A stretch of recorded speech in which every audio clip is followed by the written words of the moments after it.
This is March 27th, 2007. We're doing an oral history interview for the archives at the University of Alabama in Huntsville. I'm Charles Lundquist. Our guest today is Dave Newby, who is truly one of the old-timers in the space business here in Huntsville. Dave, we're very happy to have you here today. Thank you, Charles. Very glad to be here.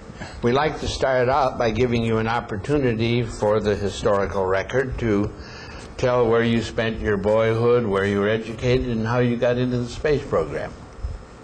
Well, I was born on February 12, 1920 in Chickamauga, Georgia. Big Civil War battle town. And my mother and father were named Henry and Lucille Newby. I graduated from Georgia Tech with a degree in electrical engineering with a communications option in May 1942 as part of the co-op program that included several co-op jobs. Got married to Marjorie Robinson in November 1942. We had 2 children, Donna and David. My first professional job was at Langley Field in Virginia, working with the National Advisory Committee for Aeronautics, which is NACA, as a research scientist in the instrument laboratory. The Langley lab was full-time busy trying to improve existing military airplanes and laying the groundwork for supersonic flight. My job was to develop research instrumentation for wind tunnels, airplanes, and for rocket test facilities at Wallops Island. When did the Wallops Island facility start? I didn't remember it went back that much. This was in 1950-something. Okay. Being in the instrument business, I was able to get into everybody else's business. And, that gives you a good entree. So I got to know pretty much what they were doing. One of the techniques I worked on was the use of the wire strain gauge in instruments for measuring stress and force. These techniques are still in use today. I also helped develop one of the first uses of computers to reduce data from the instruments that we developed there. That's a pioneering effort. Okay, now that was my first job, and that lasted 9 years. In August '51, we felt that we had to move from Langley because of the health of our children. We couldn't seem to get them well. I found a job in Huntsville, Alabama, at the Ordnance Corps at Redstone Arsenal as a deputy chief of the rocket test lab, which was really a new laboratory. A year later, I was promoted to be chief of the lab. The first task was to identify, design, and build test facilities for the solid rocket test range. Later, flight tests were run on small short-range rockets, and static tests were performed on solid rocket engines such as the Nike. So when you came here to Huntsville, Werner von Braun and his team were already here and part of that organization, I guess. I think they came in '50 and I came in '51. So you were right after their arrival. Right.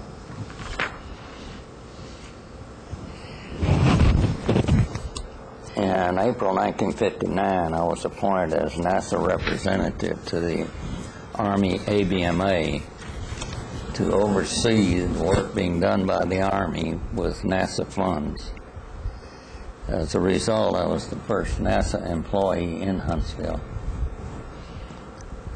So you were about a year. Your job was to keep the Army honest then with the NASA funds. Well, maybe that's not quite the way to put it. Yeah, it was standard to have somebody from the funding organization on site. Surely. Later that year, I was assigned to the NASA transfer team headed by Al Seifert to negotiate the transfer of the von Braun team from ABMA to NASA. I was the only member of the NASA team to have ever been in Huntsville prior to this activity. Really? Yeah. So they didn't know too much about it. No, they surely didn't. The negotiations resulted in the transfer of 4,000 people, $350 million worth of equipment, and 149 buildings from the Army to NASA. A member of the Army team, Colonel Thomas Cook, and I did a lot of the legwork for the negotiations. From this activity, NASA established the Marshall Space Flight Center in mid-1960. In 1960, Werner von Braun, the new director of the center, appointed me to be the director of the Technical Services Office, which included construction and maintenance of facilities, supply, and photo. My first big problem was to have a new central lab and office building designed and built. This building later became known as the Von Braun Hilton. Yes. Mr. Hans Lursen, the master planner for the Von Braun Group, objected to the 9 stories proposed by the architect, saying the rest of the office buildings on Redstone Arsenal were 3 stories. Dr. Von Braun personally made the decision for 9 stories. This didn't make me any more popular with Mr. Lursen. This job included design and construction of facilities at Huntsville, Edwards Air Force Base, and Seal Beach in California, and Cape Canaveral, Florida. I was a member of a committee to find a facility for the manufacturing and testing of Saturn vehicles. Recommendations were made to use the Michoud plant in New Orleans for manufacturing and to build a new stage test facility in Mississippi. I helped NASA headquarters arrange for the Army Corps of Engineers to build a test facility. The Mississippi facility, did that have some Mississippi politics encouraging it? It was mostly Mississippi politics. That's what I thought. Senator Stennis had a big part in making the determination and getting the local people to agree to it. Wasn't easy. Interesting note, I hired Harvey Aden, at that time a Corps of Engineers employee in Pakistan, to head up our facilities design and construction office. So it's interesting, I had to call him at 5 in the morning in order to talk to him at 5 in the afternoon. The first modification contract for the Michoud facility was criticized by Drew Pearson, a national news writer, as showing favoritism for the contractor, Gertler Hebert. His criticism was successfully answered by describing the selection system that we actually used. During late 1961, Delmar Morris, Deputy Director of Administration for Marshall, died. His deputy, Harry Gorman, was appointed to his position, and I was appointed to Gorman's job, which was the Associate Deputy for Administration for the Marshall Center. In this job, I attended the Von Braun luncheons, which were always interesting. Oh, I'm sure. Until I retired in 1973. This job, the decal number on my car was 5, based on the Marshall's pecking order. Dr. Von Braun was number 1. My job as Associate Deputy Director was to assist the Deputy Director, Gorman, in managing administrative activities of the center. Can you say a little bit about Gorman? We haven't had anybody talk very much about him. What kind of a man was he? He was really a great guy. He worked for the Nuclear Energy Administration and came to Huntsville as the Deputy Director for Administration. Well, as a assistant deputy director for administration.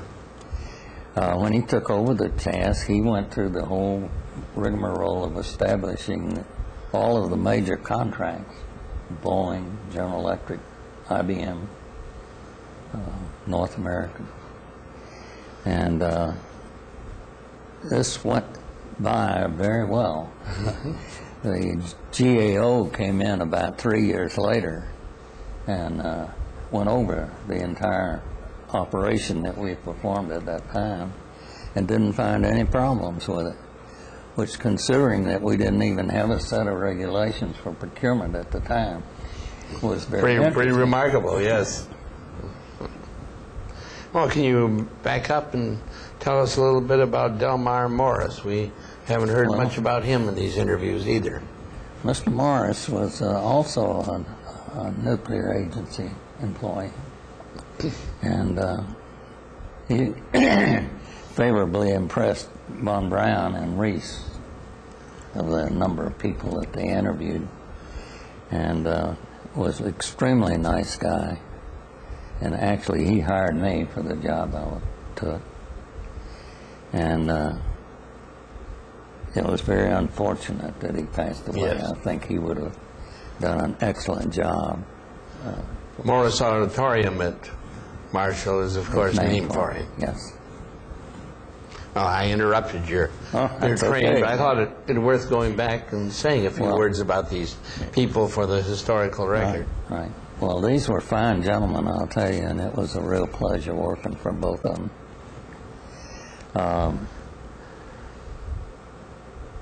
When you're somebody's assistant, you generally get the jobs he doesn't want to do. That's right. So I had a number of those kind of jobs. One of them was managing the Huntsville United Way Fund in 1966. Another job was providing assistance to the Mississippi Test Facility, Michoud, and to local cities and counties in Mississippi in recovering from Hurricane Camille in 1969.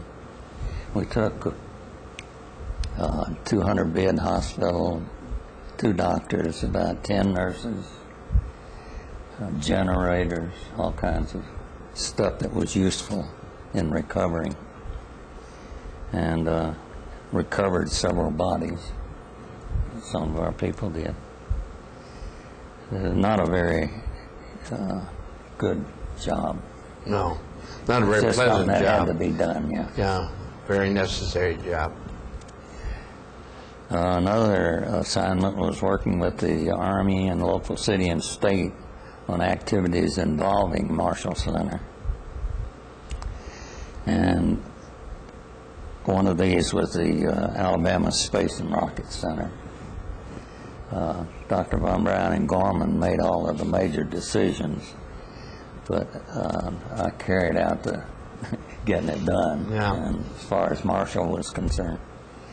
And it's been very successful. Very successful, right.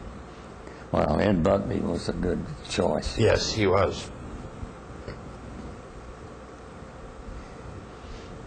I was chairman of a committee for the city of Huntsville that proposed the present Von Braun Civic Center. Who was mayor then? Huh? Who was the mayor of Huntsville then? Searcy or? No, before him. Before him, okay. No, it's not important. You got me.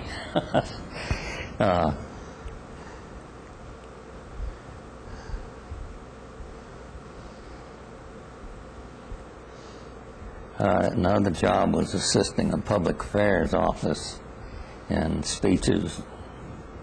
One of the things, I was the chairman of 6 source selection boards. That's a lot of source selection boards. Right, it is. Represents a lot of time. I don't think they ever did that again, had one chairman for 6 boards at the same time. Yeah, that's a mammoth job. This was for the major laboratory support contract. Mm-hmm. I attended a Brookings Institute advanced study program, which was very interesting. We went to California and interviewed the president of McDonnell Douglas and Boeing and several other of the large companies out there, which was very interesting. I was a member of the Madison County Survey Committee on instruction programs for Huntsville and Madison County school systems. And I had the job of supporting the Huntsville airport and getting new flights to Los Angeles and New Orleans. That was the new airport, the move from the downtown site to the site Well, this was out toward Madison. Huh? after it was built, and This was while they after, were okay. trying to get new flights. And, I see, okay. and they leaned on us quite heavily to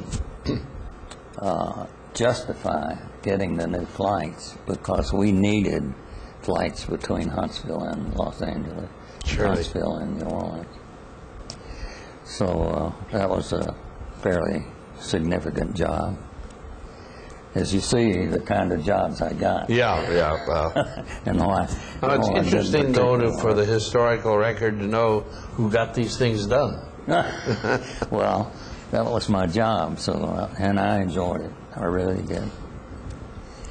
Another task was to assist the laboratories out there in developing a neutral buoyancy equipment, which was used to test space equipment under zero-gravity conditions.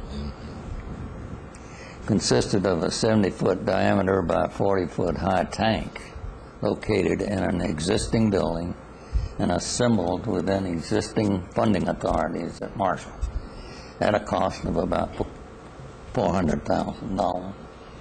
Very economical. Very. Several years later, the General Accounting Office audited us to see if we had broken any laws on funding a facility and gave us a clean bill of health. The Manned Space Center in Houston later built a facility to perform a similar function, costing about $3 million. So it pays to build facilities without going to Congress. Yes. You can get them done more economically and quickly. Right. In 1966, Marshall became involved with the Office of Space Science and Aeronautics, which is OSSA, in NASA headquarters in the Voyager program to place payloads on Mars and Venus.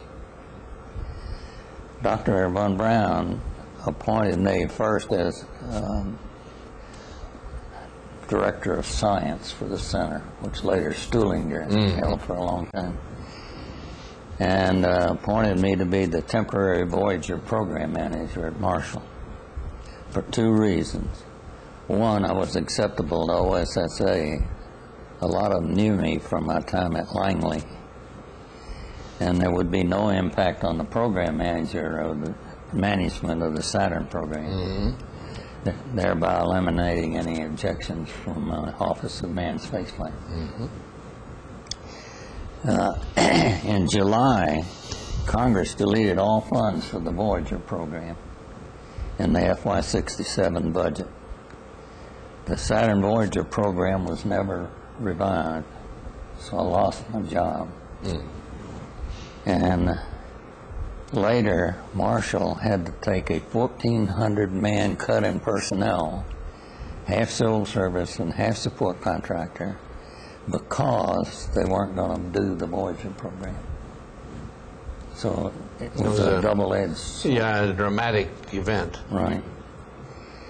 In 1968, Dr. von Braun reorganized the center and set up a new organization called Administration and Program Support.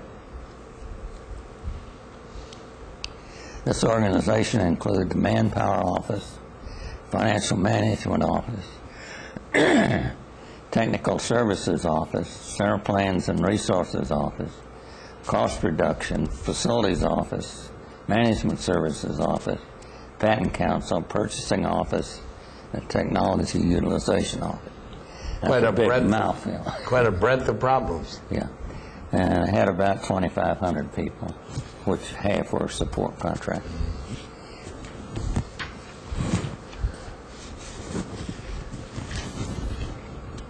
So you were appointed the director of that Yes. activity. Yes.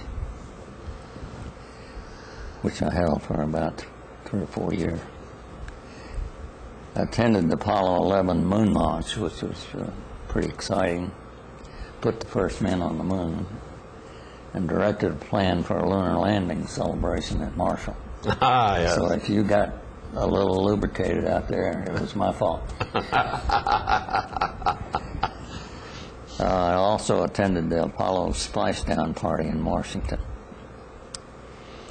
In 1969, I was appointed to the Marshall Manpower Management Council. I received a NASA Medal for exceptional service from Dr. Payne, the NASA administrator. I was a member of the Redstone Credit Union Board for 3 years. For 4 months in 1973, I was acting director of the Public Affairs Office. Dr. Petrone wanted me just to hold it until he could make up his mind who to select. Mm-hmm. In December of 1973, I retired from the government for 2 reasons. One, I was sick and tired of saying goodbye to my friends because of the continuous reductions in force. We had them for about 5 years in a row. And being unable to do anything about it, even though I was in a key position. And I did not like or agree with Dr. Petrone's management techniques. He had some interesting techniques. Yes, he did. That was interesting. We had a little program one time where the speaker talked about managers. He said there's 2 kinds of managers. One leads the group. The other one drives the group by fear. Now, Petrone was a driver, and it was not a pleasant job. Mm-hmm. Well, so much for Marshall. So you retired from marshalling. Right. But you'd been with NASA or the NACA for very many years then. Well, I had 9 years with Langley, Mm-hmm. and I believe it was 13 years with NASA. Mm-hmm. 1 year at headquarters and the remainder at Marshall. Then after that, I'm kind of like you, I didn't want to retire. And from January 74 to December 77, I had a number of consulting contracts with Northrop and United Technologies to prepare proposals for various contracts for the federal government. I helped Huntsville Chamber of Commerce with their efforts to support MSFC with the Alabama delegation and to make a proposal for solar energy facility to be located in Huntsville. Mm-hmm. And at the same time, I assisted my father in an accounting business in Albertville. So I stayed pretty busy. Yeah. One of the jobs I assisted United Technologies with their proposal to Marshall for assembly of a solid rocket booster to the space shuttle. They won the contract, and the proposal manager, Frank Lavico, said that my help made a significant difference. I'm sure it did. The contract was awarded 1577. I'm getting there. Oh, you're doing great. I was appointed to the Redstone Credit Union Board of Directors and served 3 years. I retired from the Huntsville Minimum Housing Board after 10 years on the board. Very active in the city. In Huntsville city things. Right. The Huntsville Chamber of Commerce made a strong effort to assist Marshall in getting the space telescope approved by Congress. I was a member of this group and made trips to Washington to talk to the congressional delegation, a trip to Montgomery to request Governor Wallace's assistance. He had many friends in Washington. Mm-hmm. The project was approved, and the space telescope has made giant strides in our knowledge of That's the universe. been a real feather in the Really NASA has. and Marshall hat. Right. I served on the Madison County Judicial Commission for several years. For open judgeships, our commission recommended 3 candidates to the governor of Alabama. In each case, he selected one of them for the position of judge. In 1969, I was appointed by the City Council of Huntsville as chairman of a board to plan the Civic Center. This plan was developed and presented to the City Council, who approved the plan except for the proposed location, which was changed from the old airport to downtown. The facility was built and opened in 1975, and that's been a very good facility. Very fine facility. The opening was a very interesting thing, too. We had an interview with Dr. Pales, who was the conductor for the performance that was the first one in the concert hall. Oh. He talked a lot about the opening of the Von Braun Center. Let's see, I was appointed in 1975 to the Alabama Space Science Exhibit Commission, which controls the Alabama Space and Rocket Center, and I served 16 years there. In that group, I was appointed to head a finance board that issued $6 million in bonds to finance the space camp facilities. That's, again, been a very successful enterprise. Yeah. I've been lucky, I tell you. I've been associated I've done good really work. Significant jobs. In 1978, I took a job as procurement manager for United States Boosters Incorporated, which was the United Technologies group that ran the booster contract. Contracts, as a procurement manager, contracts were let for about $100 million per year for solid rocket booster parts for the space shuttle. Most interesting purchase I made was for 2 recovery ships to bring the boosters back after landing in the ocean about 100 miles from the Kennedy Space Center. Knowing nothing about ships and very little about boosters, we let a contract with a marine architect to design the ships and a shipbuilder to construct them. And they're still in use today. Yeah, NASA's Navy. I figure we got out pretty lucky on that one. After several years as procurement manager, I took a job as assistant to the vice president in charge of USBI. My duties in this job consisted of establishing and running an ethics program for the company. Very important. Called a compliance officer. And serving as a government representative, which was really the lobbyist for the company. Very interesting job. I dare say. And I was a member of the United Technologies lobbyist group, and that was interesting. Some of the things they did and why they did them.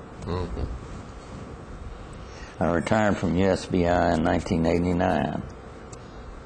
After that, I worked as a consultant to USBI and the National Academy for Public Administration, NAPA, until the end of '91. The task with NAPA was for a committee of retired NASA people to study the system NASA used to manage its support contractors. Meetings were held with all of the center directors and their top staff that had significant support contracts. I didn't think that came out too good. And so I retired. So you retired. And that is the whole story. Well, that's a very interesting career you've had. Really I dare say you wouldn't want to change it. That's right. Exactly right. Do you have any advice or words of wisdom for some of the young people who are now moving into the same kind of roles you had? What would you tell them? I'd tell them to quit listening to all these people that are telling them that things are going to pot or that they are very bad, and that engineers for aerospace they're not getting any new ones. I think it's a lot of baloney.